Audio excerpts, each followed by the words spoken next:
Go all in on fall with Abercrombie Kids. Their newest drop of on-trend outfits are ready for everything, from the bus stop to family bonfires. And it wouldn't be fall without football. Gear up the kids with officially licensed NFL tees and sweatshirts. Shop Abercrombie Kids this season in the app, online, and in-store.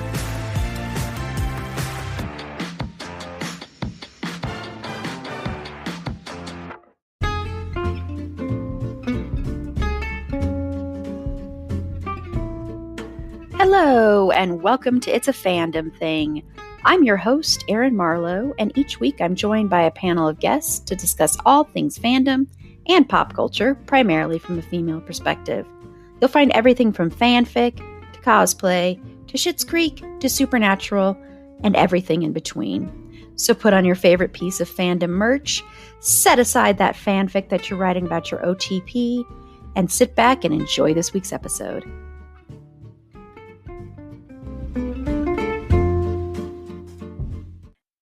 Hello, just a quick note on this episode. We recorded this on Sunday, September 21st. And so that was before Jimmy Kimmel's suspension had lifted. However, just because it's been lifted doesn't mean that things have magically gotten better. If you're not aware, some Sinclair stations, some Nexstar stations are refusing to air Jimmy Kimmel. So I'm putting in the show notes a link to an article listing some of those stations. So the best thing to do now is don't watch those stations, number one. Number two, boycott whoever advertises on those local stations. Because as we've seen, boycotts work. And that's if you can. I know there are sometimes like some of the advertisers will be like the only grocery chain near you. So if you can, try and do that. But I hope you enjoy this episode. Thank you. Hello, and welcome to this week's episode of Pop Culture and Fandom News. I'm your host, Erin Marlowe, and on Friday's episode, we are already wrapping up Music Month. I cannot believe how fast this went. It feels like we just started this like a week ago. It really does. Even though we've already done 3, it still feels that way. But we're going to wrap up with Pearl Jam. So that's how I wanted to kind of end Grunge Month. I don't know. I kind of felt like starting it with Nirvana and ending it with Pearl Jam. It's like they're kind of like two bookends in a way, if that makes sense, even though they both kind of came out around the same time. They both are, I think, probably of the 4 we've covered, they're the biggest names, I would say, as far as like for the mainstream, for everybody knowing who they are. Yeah, so that's how we're going to round things out. And joining me for this week's Pop Culture and Fandom News episode, and that one is Sara. Hello, Sara. Hello. Happy to be here. Thank you so much for being here again. I really, really appreciate it. So I'm sure you'll be back next year. I already know what our theme is for next year's Music Month, but I'm not going to share. But it is a theme that has been requested quite a bit. So that's why I decided this already a while ago. But I'm not revealing this until next year in the summer. So you're going to have to wait a long time. Like June. June is when I'm going to... Gotta wait until June to find out. Yeah. Oh, no. But let's get into some pop culture and fandom news. So first up, Sara, what is one thing in pop culture or fandom that you're into right now, looking forward to, or want to just vent about? Looking forward to, and yes, thank you for telling me about this last week. Into the Void on Hulu, which I kind of feel bad about promoting Hulu right now. And we will get into that later, I think. Yes, that's our last thing we're talking about. I think we're going to get into that in a little bit. That's our main topic. No, this wasn't even on my radar until Erin told me last week. And it's a 8-part documentary about metal, but it's not, if you've watched, there's a fantastic documentary, I know I mentioned this before, called Metal Evolution, which is about the history of heavy metal and its roots and everything. So this is not like that. It's taking specific things that happened, mostly it seems like 80s into 90s, like the death of Dimebag Darrell from Pantera, who was shot on stage by a fan, the trial of Judas Priest, Satanic Panic, the death of Randy Rhoads, and each episode is something different. So it sounds very interesting, and I am looking forward to that. And that drops on the 22nd. So excited about that. And then, yeah, it'll be on Hulu. And it'll be there once this is all. I have a feeling there's going to be actual negotiations that are actually going to lead to something. So because they're losing billions of dollars. Yeah. I'm laughing because I think it's awesome that they're losing so much money. They're losing so much money. I'm not happy for the people losing jobs. I'm happy for the fact that they're losing billions of dollars, which is just incredible. But I think it's okay to be excited for stuff that's coming up, or that's, it's not like the people who are involved in this documentary, at least that I know of, like as far as like the people being interviewed, they're not like the people that made this decision. No. But I understand. I mean, it's like, like I don't know what we'll have commercials for during some of these episodes. It could be stuff that's on Hulu. It could very easily be stuff on Disney Plus. Oh, that's true. It could very easily be, so I apologize in advance. But yeah, I saw the commercial for that a while ago. And like I said, I kept meaning to tell you, and then I was able to tell you last week. But it does look interesting, especially talking about the satanic panic part. Yeah. Because I think we will definitely talk about that at some point. I've had it actually on our schedule before and then removed it for reasons like the fact that something else was more important at the time or something like that.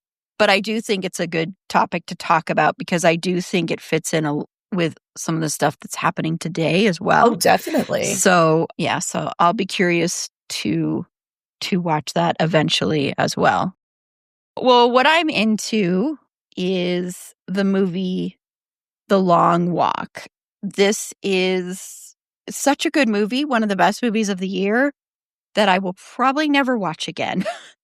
Or at least likely won't, unless for some reason I cover it on something or discuss it, because this was such a hard watch.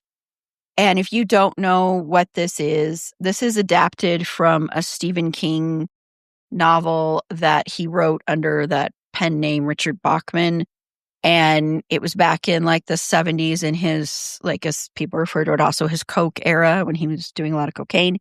But this was he wrote this in reaction to the Vietnam War, which is so evident in this movie. I mean, it's very clear this doesn't take place in present day, but could easily be present day. But this is about a group of teenage boys who compete in an annual contest known as the Long Walk, which they must maintain a certain walking speed or they get their ticket. What that means is they get killed. And basically, it's a time when there's a lot of economic strife and a lot of like job loss. And this is a way that the government has deemed useful to tell people to stop being lazy and get jobs is a lot of what the talking points is. It's also a time when you can't listen to certain music, you can't watch certain things, you can't read certain things, all of that. And so it's a dystopian kind of thing that actually seems very, very relevant to today. And you kind of sign up, which is why this is kind of, going along with the draft, but you sign up to be in this and you're supposedly like you are told that you don't have to sign up for it. And then they draw your names out, but they kind of all feel like they should. And so it's following them walking and they have to maintain it's 3 miles an hour. And I guess in the book, it's like 4 miles per hour is what it is in the book, but they lessened it in the movie. And they changed a couple other things in the movie. I haven't read the book because I'm not a big Stephen King fan, but I'm a big fan of a lot of his adaptations.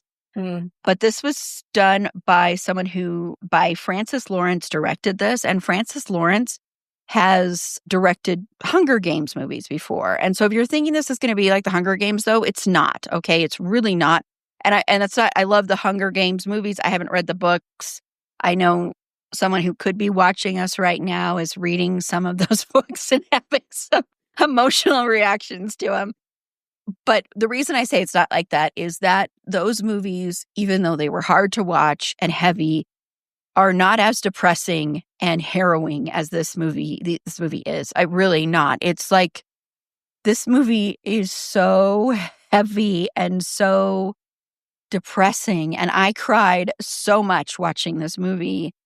And a lot of that is because, the sickness in it, of the fact that these young boys get killed if they can't maintain their speed, or if they slow down or they stop, or if they get injured and they can't keep walking, or if they step off of like the pavement, anything like that, and they get these warnings.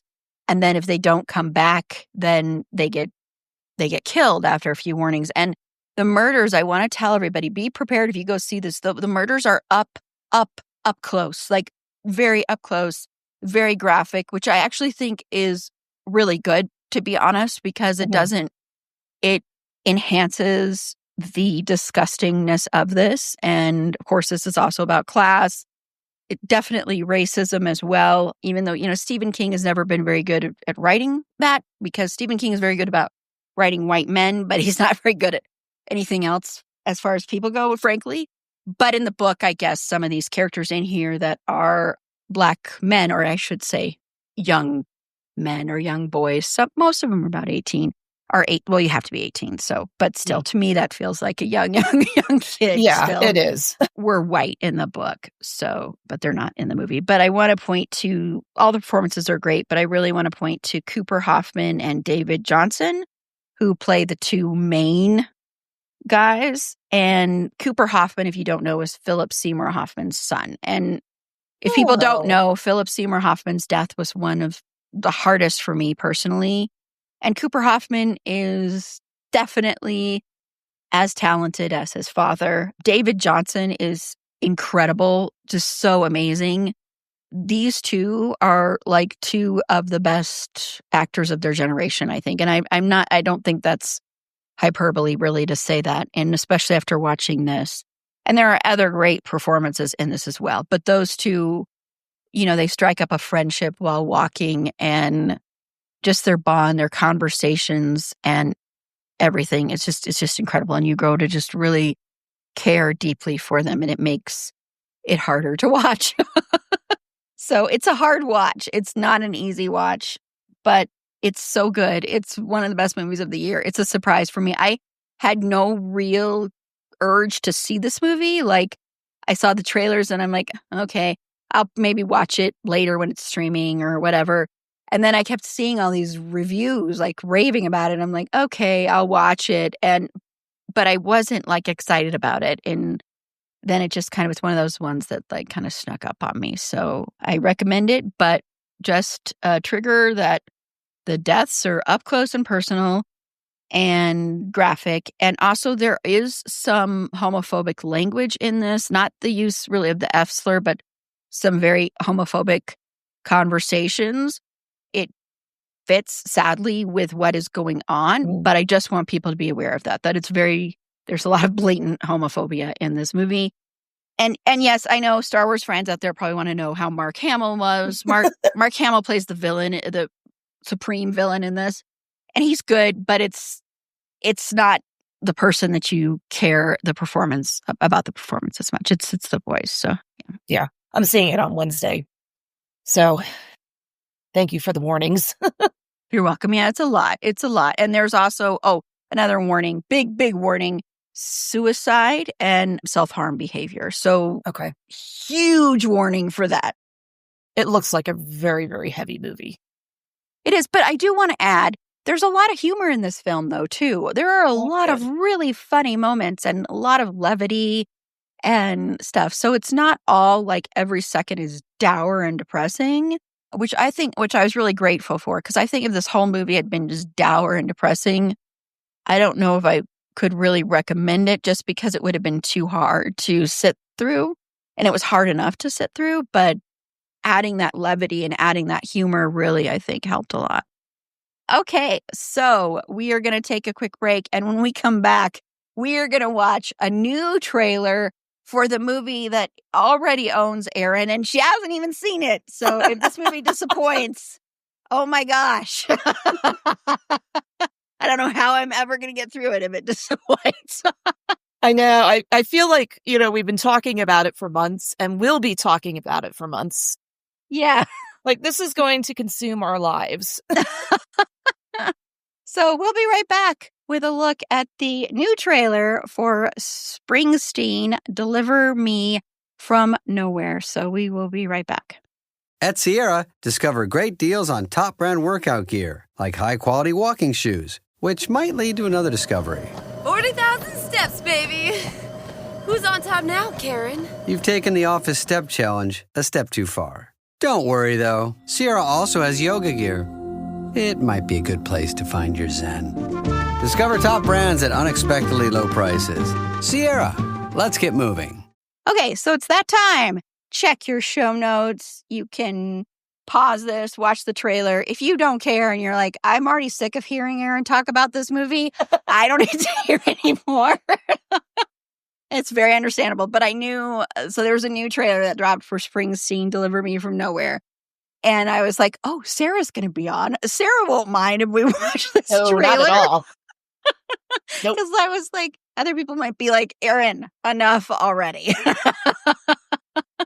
But I can't help it. This is like total catnip for me. And this trailer that we're about to watch, I think, is 10,000 times better than the first one, in my opinion. And so, yeah, so we're going to watch that. So you will hear us in like 2 seconds, but pause this, watch the trailer, or be like, I don't need to watch this trailer, Erin. We'll be right back.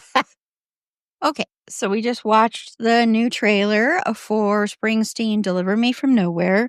I will try to keep my thoughts as well, this is a fandom podcast. What does it matter? So, Sarah, I know you're also looking forward to this. So. I have goosebumps. Like, I don't know, you can't see it, but I have literal goosebumps. Okay, Jeremy Allen White was born to play Bruce Springsteen. Like, oh my God. Oh my God. I know. I kind of geeked out a little bit during the watching that because I was just in Asbury Park like 2 months ago, and the whole carousel thing. I'm like, oh, I was just there. So I had a little like fangirl, and Stone Pony. I was just there. I'm like, ah. So I had a little fangirl moment there. Yeah, this looks absolutely amazing, and I think it takes place when he was recording Nebraska. Yeah, that's what it's about. It's about him recording Nebraska. That's what I thought. Looks absolutely amazing. I'm seeing awards already.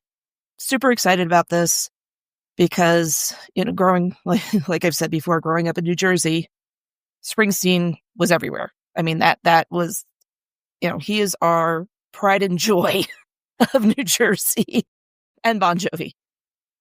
And Frank Sinatra. I mean, there's a couple, but yeah. And, I grew up listening to Bruce Springsteen. Sadly, I've only ever seen him live once, even though my parents offered when I was a kid, do you want to go? I'm like, no. And now I'm like, oh, why didn't I go? But yeah, this film looks absolutely spectacular.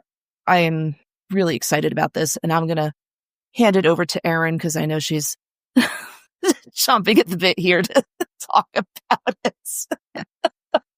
We have Big Head Todd and the Monsters. I don't know if you remember them from the 90s. And of course, the best is my birthday twin, Don Cheadle. There are other people too from here, but I didn't know he was from Colorado. Yeah, he's from Denver, and we're birthday twins. Nice. So that's how I every year I'm like, happy birthday twin. Does he say happy birthday back to me? No, but it's okay. Get it together, Don. I forgive him. It's not like my beef with somebody else that shall not be mentioned. You know who you are. Anyway, that's not what we're talking about. So, number one, I don't know if you've seen a lot of Scott Cooper movies. Mm-mm. So Scott Cooper does very intimate, quiet movies that are like totally my cup of tea. He's worked with our unofficial mascot, Christian fucking Bale, 3 times. The last time was, of course, with the Edgar Allan Poe movie, which, how am I forgetting this?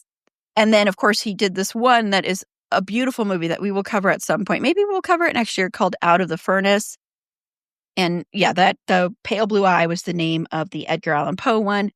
The only thing that's keeping me from Out of the Furnace is one of the people that's in it is, Ben Affleck's younger brother, Casey Affleck, who's been accused of horrible stuff. This was made long before we knew those things, but still, that's what's kept me from wanting to put on there, even though I love the movie. But so Scott Cooper does these very intimate character portraits. And he also did a movie called Crazy Heart, which is the movie that gave Jeff Bridges his long overdue Oscar. It's a great movie. If you haven't watched it, go watch it. It's all about a washed up country music star. My future hubby, Colin Farrell, is also in that movie. That's not the reason. I haven't seen it, but I remember that one. Yeah, and actually, when I saw that movie here in Denver, Scott Cooper was there. And Scott Cooper is the nicest, sweetest person. So all that to say, that's another reason why I want to see this movie is who's made this movie. I also just absolutely love Bruce Springsteen. I grew up listening to Bruce Springsteen, and Bruce Springsteen, I've been lucky enough to see him in concert twice, is literally a spiritual experience. There is nothing like seeing Bruce Springsteen in concert. And you can't describe it. You just have to experience it. And I remember, like, the second time I saw him, there was this young kid, like, he must have been, like, I think, like, maybe, like, 7 years old, and it was their very first concert. And I'm like, what a way That's awesome. to start seeing music live, So that's another thing that appeals to me. But from what I've heard, because this debuted at the Telluride Film Festival, which I will forever be kicking myself for not actually like remembering what day those were and getting tickets and going and trying to get a media pass. I mean, oh my God, can you imagine if that had happened and I'd been lucky enough to interview the cast and interview Bruce Springsteen, since Bruce Springsteen was up there. But anyway, so it premiered there, and there were a lot of people before it premiered that were like, oh, another music biopic. And the first trailer, they're like, oh, this is so corny and cheesy and dumb and just follows along those things. And then people saw it, and I'm not saying all the critics love it because they don't, but the critics were saying, this is not a typical music biopic. And some people have said, and this is why people are saying it might not actually be as big of an awards contender as you might think, but people are saying this is more of an intimate portrayal of an artist and an artist in a specific time period and a specific album. And if you're not a huge Bruce Springsteen fan, it might not resonate with you as strongly that time period because it's just about that song. There's very little live performances, all of that stuff. So it's really about creating that. It's about depression. It's about all of that stuff. But everybody has said that Jeremy Allen White and Jeremy Strong are absolutely fantastic and award-worthy performances. And it's funny that you said, Sara, that Jeremy Allen White was born to play this role. That's what so many people who've reviewed this movie have said. And he's really singing the songs. He really sings in the movie. And like Bruce Springsteen has said when he visited the set that it was really creepy and weird because he'd hear himself. And it'd be like, he'd hear Jeremy Allen White and he'd be hearing himself. So that makes me happy because frankly, in my opinion, I think if you're doing a music biopic, I think the person playing the musician should be singing the songs. That's just my personal opinion. I think it takes away something when they're lip syncing, frankly. I'm not saying there haven't been instances when it can work, but it just works better for me if the person is singing. So I am so excited for this because of the fact that it seems to be a more intimate, quiet movie and more of a character study than just a music biopic. And not that, because I love music biopics when they work, but this just heightens my anticipation of this. Yeah, just let you know, there will be no nominations for original song for this movie because they didn't do any. So, and I didn't watch Succession, so I can't speak. And I didn't to Jeremy Strong, and I didn't see the Apprentice movie last year because I refused to watch it. So I can't speak to him as an actor, but I've heard that he's fantastic, that he's kind of an intense actor, but that he's really good. And I've heard that another great thing about that character is it's kind of breaking away from that mold where you have the manager, a music manager who's horrible and awful, and this person is not that at all. Yeah. So I guess Bruce Springsteen has always had a really close relationship with him. So I'm just thrilled. I'm so excited, and I'm sure you'll hear more of me gushing and talking about this, unless this lets me down. If this movie lets me down, I'm going to be so furious. It's not going to be pleasant for us. You're not going to enjoy hearing from me for a No, it's not going to be. No. Let's hope that doesn't happen. I don't think it's going to happen. No, I'd be kind of shocked. It doesn't mean it'll be like my favorite movie of the year, although I'm predicting it, but it doesn't mean it will be. But, one more month. I know. And only a couple of weeks. I already have my individual ticket to go see Good Boy.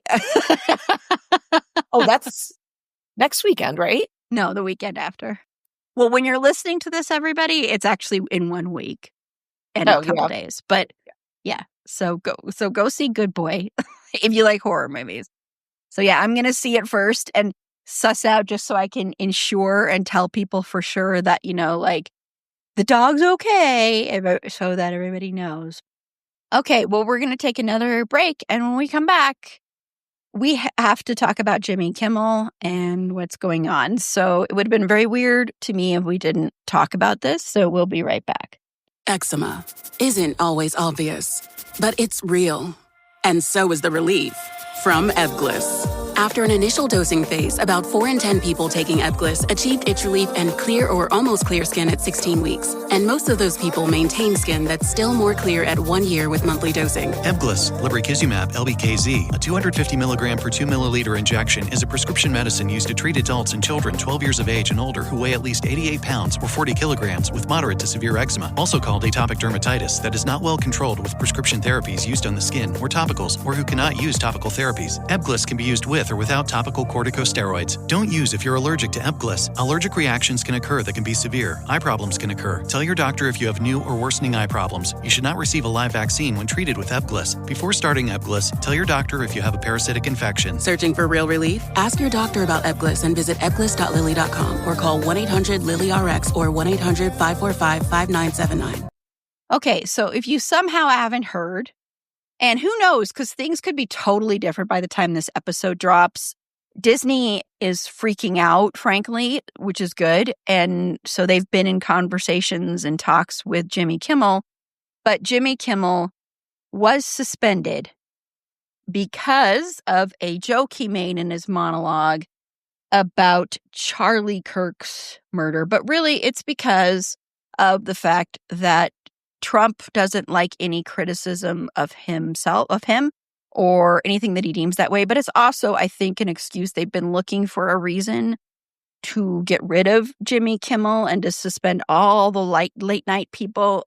Jimmy Fallon is the one who bends the knee. He's the one. He's horrible. Jimmy Fallon kisses ass. He's had so many people on his program that are from the right, that are from Fox News, so to me, he's like the one that is kissing the ring so much, even though he still gets insulted, but he's the one that's kissing the ring. But frankly, I think they were just looking for an excuse, and the FCC basically told them, you have to do this, you have to get rid of him, is what allegedly happened. I should say allegedly, just for legal reasons.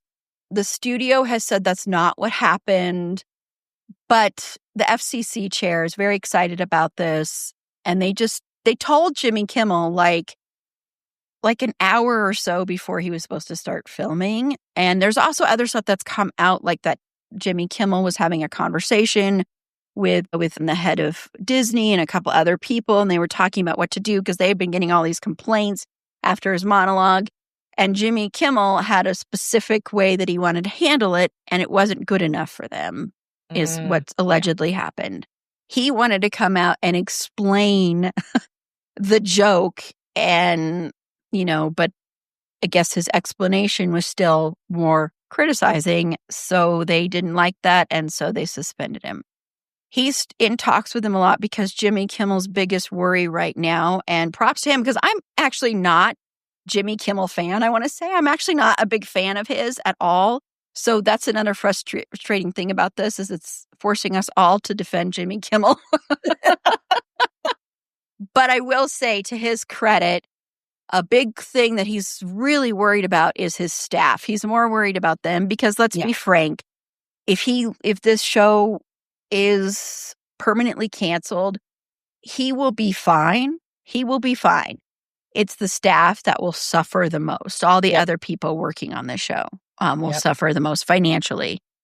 And since this happened, ABC has lost, reportedly, $3.8 billion. $3.8 billion.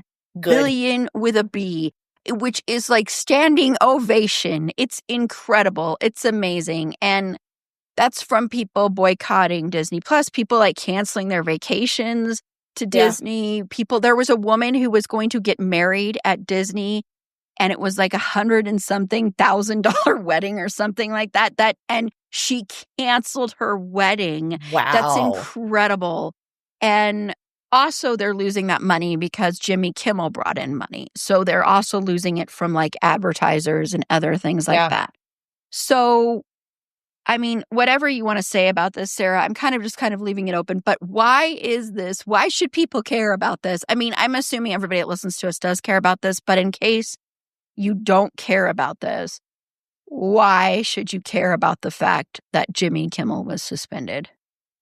Because this is, I mean, between him and Colbert, I mean, this is just the beginning. If the government has the power to do this for disagreeing or not liking what someone says, I mean, imagine what they can do to a private citizen. I know there's been a lot of arguments like, you know, yes, you have freedom of speech, but you don't have freedom from consequences and blah, blah, you know, all of that stuff, which, yes, is true to an extent. But this is a situation where allegedly the government has stepped in and said, we don't like what these people are saying. You need to do something about this. You need to get rid of them because we don't like what they're saying. That's the issue here, is it's the government overreach. And that's why you need to care about this. I'm not a big late night talk show fan. You know, once in a blue moon, I'll watch if there's a band on that I like or something. Other than John Oliver, he's like the only one I watch. So I really don't, and I don't even know if he qualifies as like late night talk show. I guess he kind of does, but I mean, I feel he's next. He might be next. And Jon Stewart and The Daily Show. I mean, all of these outlets that are criticizing the current regime, because it's kind of what it is at this point. I mean, what are we going to have? State-run TV next? I mean, that's where we're going with this. And that is why you need to care about this. I mean, the government should not be dictating to us what content we can consume. I mean, do we want to be North Korea? Do we want to be Russia? No. I mean, how I don't understand how people can't see this or how they think this is, I mean, Charlie Kirk, he should not, I don't agree with him. He was not a good person, in my opinion, but he did not deserve to be shot and killed. It's scary. It's terrifying. And that is why people need to pay attention. They need to wake up and really see what is happening. And, that could never happen here. It is. It is happening here. It's not good. And I mean, just comments that the president has made, okay, 2 down. Now we go after, next is Fallon and I guess Seth Meyers. Yeah. Okay. I think he had put something out on Truth Social or whatever. So, I mean, they're being targeted. And I mean, you can see that just in the language that they're using and what they're saying. They are targeting these late night talk show hosts. They are targeting journalists. And I think I'm hoping, and with the boycott of Disney now, and that they've lost $3 billion, it seems like people are responding. and are doing something about it. I mean, I will be, after I watch the one show that I want to watch on Hulu, I will be canceling my Disney Plus and Hulu subscription. I won't be getting anything from Disney. I mean, if this continues to go on, I won't be seeing the Mandalorian and Grogu movie, which is very disappointing to me, being the huge Star Wars fan that I am. But I just, no, they won't be getting my money. And because I think that's the only way that is what gets their attention, is money, because we live in a capitalist society. And that's what gets their attention is profits. Profits go down. They're like, oh, well, maybe we shouldn't have done this. You think? I'm so aggravated by this. So pissed off. It's not even funny.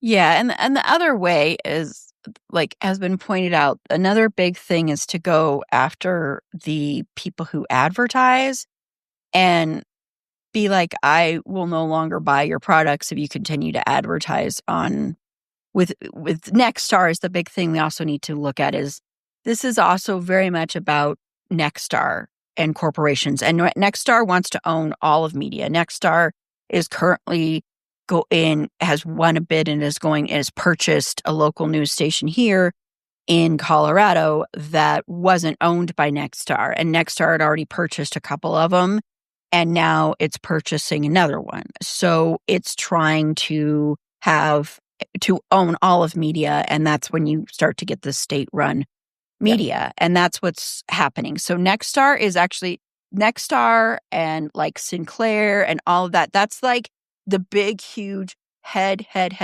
I'm not saying like Disney and all of them aren't to blame too. I'm just saying that, like, on top of that, the biggest, the top of the pyramid are those people as far as like with the broadcasting part. And Nexstar is very dangerous, and that's where a lot of this is coming from. So if you can, look up who is, the advertisers. I know like Coke is a big one. There's a few others. And because it is true, money is what they listen to. There are times when, like, you might be in a food desert, and like if there's only one thing you can use to get food, then that's all that you have a choice for. But like, I'm just saying, if it's a possibility to not use stuff from the corporations that advertise on these stations. Yeah. And also don't watch your local stations. That's the other big thing. Don't watch your local stations that are run by these corporations, because that's another way to kind of like hurt them and hurt their bottom line. Because like you said, what they care about is money. And the other thing to look at is, this happened right around the time that Brian Kilmeade from Fox News suggested that unhoused people should be murdered. And that doesn't get him fired. Nope. That doesn't get a person fired. He suggested that. And then, frankly, in my mind, as a consequence, allegedly, just for legal purposes, someone did shoot at and shot a bunch of people unhoused people. I mean, come on, there's got to be a correlation there in my mind. And it's disgusting. Yes, he quote unquote apologized, but if you've watched his apology, it's fucking bullshit. He basically is saying, I maybe went a little bit overboard with the way I worded that, but I am still in the right here, and I'm still correct about unhoused people. So the fact that is okay, but this is not okay. When this, I don't know if you've watched the video, everybody out there, but go watch the video of what Jimmy Kimmel said. And it's like, what? This is like on par with like Monica Lewinsky stuff when Monica Lewinsky happened, with lots of other things that have gone on. It's scary. And this isn't, frankly, Trump doesn't give a shit about Charlie Kirk. He does not fucking care at all about Charlie Kirk. No. His big thing is he doesn't want anyone criticizing him. He's a narcissistic asshole. He doesn't fucking give a shit about anybody. He cares about money and himself. That's it. That's all he cares about. And so he's not like really doing this to be like, oh, I'm so offended that someone was talking about my best friend. Please, Even after, like, when I first heard about the assassination, can we even call it an assassination? I mean, I guess. Yeah, no, it's a good point because he was a podcaster. He was just a political influencer. I mean, he was just a Nazi podcaster. Yeah, but when I first heard about it and, everyone started screaming, it's the left, it's the left, it's the left, and they're extremists and blah, blah, blah, blah, blah. I'm like, no, it's going to be some fanboy who was probably pissed off at something that Charlie Kirk said. And I wasn't too far off with that. So we're living in that kind of time period where you can't trust anything. You cannot trust anything, really. You have to try and look at more independent news sources. And it's going to be getting even scarier because they now want all media coverage in the Pentagon to be approved. They want people to sign something saying you will not release information about this. That is an authoritarian dictatorship. That's what this is. Yeah. And people that still support Trump and support all of this, they don't care because they don't want to hear it because, well, number one, they are in a cult, but I think sometimes saying that diminishes their own responsibility in this because they do have a responsibility in this. Yeah. They don't care because they are happy that the quote unquote other is being taken care of. They will start to care when it's too late and they're coming for them. But they don't care because they're not, in their mind, coming for them, although they are. But in their mind, they don't see that. No. And I do want to say, lastly, it's fucked up when fucking Ted Cruz says something that actually fucking makes sense and is upset and pissed about this. Or Tucker Carlson. Yeah. And I'm not saying this to applaud them at all because they're pieces of shit. But that's how you kind of know how bad it is when there is this infighting almost between these people that are saying, hey, if we don't do something, this is going to happen to us when the Democrats get control, which I want everybody to know midterms aren't necessarily or probably aren't going to save us. We might not even have an election at that time. In fact, it's looking very close to that. People who have studied this and studied dictatorships, one person said, I think we have less time than this, but we have 400 days and then it's all over. So, this is also all Project 2025. If people had actually bothered to look into that, this is all Project 2025. Everything that is happening is in there. Yeah. They had it spelled out for everyone, but yes, people weren't paying attention. No. So, yeah. And once again, saying that Ted Cruz is saying that something that makes sense does not mean he's a good person because he's not at all. And he's just as bad as the rest of these people. And let's remember that, please. Let's not, glorify people. So just because they happen to, on the surface, maybe make more sense than the other people in the party. And also, Democrats are also pieces of shit. So a lot of them are pieces of shit, too. Yep. So I'm not trying to say it's all hopeless, but it can feel that way. And I know right now it's very overwhelming and it feels like, what else can we hear? But on a positive note, some people believe the rapture is coming, and maybe it already happened because it was supposed to happen on the 23rd. So maybe all those people are gone and we're just here. And we can finally, like I've seen people say, we can finally have healthcare for all. We can have a universal income. We can all love each other because those people are gone. So I'd be fine if the rapture came and took all those people. Oh, I didn't know we were preparing for another rapture. I must have missed that. Supposedly the 23rd. There's, yeah. That's what's. I mean, I've survived like the last, 5 of them or whatever. Like, oh, I guess I I'm not being taken up this time. Yeah, I don't want to. So I don't want to be with those people if they're the ones going up. Seriously. Because frankly, if heaven and hell exist, where do you think those people are going? Well, not where they think they're going. No. Yeah. They're not where they think they're going. They're not going where they think they are going. Yes. What I was trying to say. So it could have been like the rapture could have happened by the time this drops. Who You never knows? know. Yeah, we could all be like celebrating. It would be so nice. So yeah, but there'll be more to come because like I said, they are trying to negotiate right now with Jimmy Kimmel. The one thing I just urge, and I really hope he doesn't give in because what they want him to do is, apologize and then donate money to Turning Point USA and all that stuff is please don't do that. No, please. Please don't do that. Please. I mean, I will lose what little respect I had for you will be gone anyway. So, and once again, it's so annoying that this is making all of us defend Jimmy Kimmel. It's like, this is not on the 2025 bingo card. Yeah. Maybe it was. I don't know. I just don't know anymore. I can't wait to see John Oliver, though, because John Oliver isn't going to be like, oh, we're going to tame it down. John Oliver, no, he's of not. all of them will be like, of all those white men. Yeah, between him and Jon Stewart, no.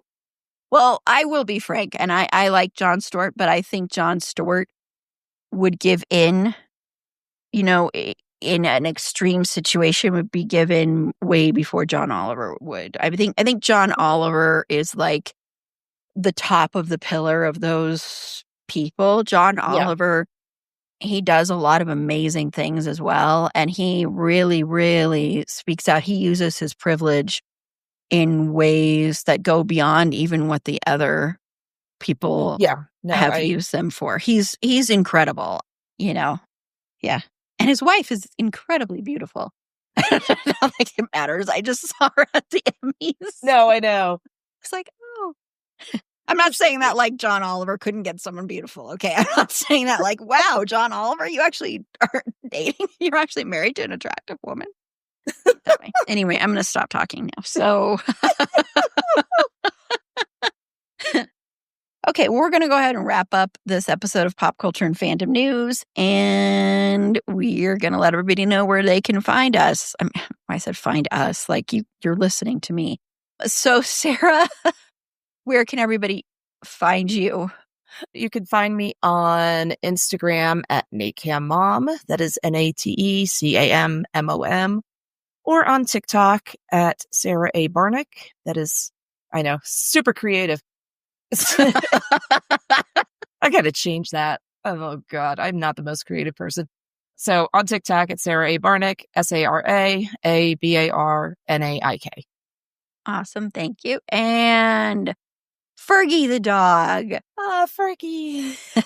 It's her favorite time of year. And because she loves horror movies. So go follow her on TikTok at Schroeder and Fergs. That's SCHROEDERANDFERGS. It's long, but it's worth it. To find all our past episodes, yes, we are nearing 600 episodes.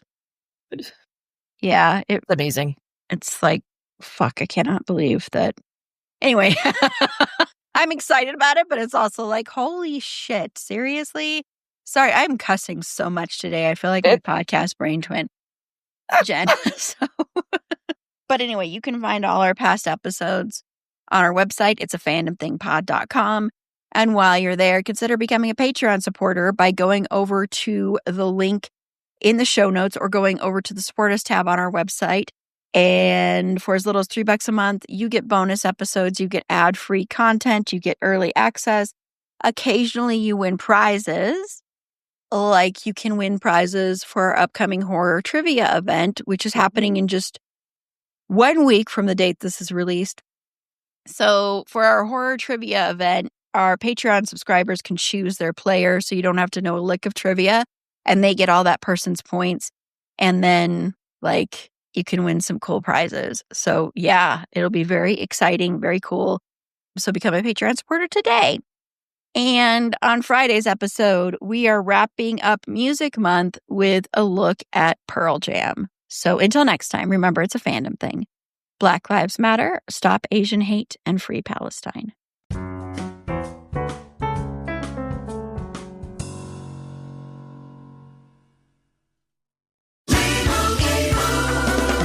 Doug. Limu and I always tell you to customize your car insurance and save hundreds with Liberty Mutual. But now, we want you to feel it. Cue the emu music, Limu. Save yourself money today. Increase your wealth. Customize and save, we say. That may have been too much feeling. Only pay for what you need at libertymutual.com. Liberty, liberty, liberty, liberty. Savings vary. Underwritten by Liberty Mutual Insurance Company and affiliates. Excludes Massachusetts. For a limited time at McDonald's, get a Big Mac extra value meal for $8. That means 2 all-beef patties, special sauce, lettuce, cheese, pickles, onions on a sesame seed bun, and medium fries, and a drink. We may need to change that jingle. Prices and participation may vary.